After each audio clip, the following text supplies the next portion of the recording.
আর মাত্র 10 দিন। সামনের মাসে 5 তারিখই বিছানায় আম্মুরে রেখে আমি চলে যাবো সৌদি। 3 মাস সৌদি গেল, নিজেও ঠিক পেলাম না। মানে কি বলবো। তুই যাইস না ভাই, তুই যাইস না। তুই যাইলেও একা যাইস না ভাই, আপাটার নিয়ে যাইস। এত সুন্দর আপাটার রাইখা তুই যাইস না ভাই। স্বামী যান, 20 বছর বয়সে যা মানায় 40 বছর বয়সে তা মানায় না। একদিন হয়তো বা আপনার অনেক টাকা হবে, কিন্তু তখন আমার আর ওই শখের বয়সটা থাকবে না। তুই যাইস না রে ভাই।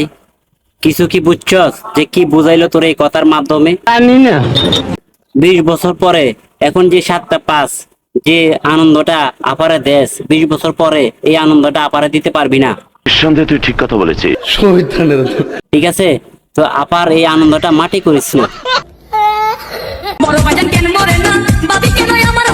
ये सब क्या देखना पड़ रहा है।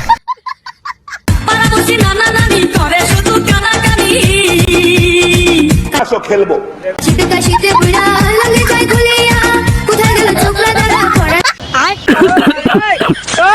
ভাই যা বুঝানোর আমি বুঝা পালাইছি। তুই নির্বাবনে বিদেশ যাইতে পারবি, ঠিক আছে?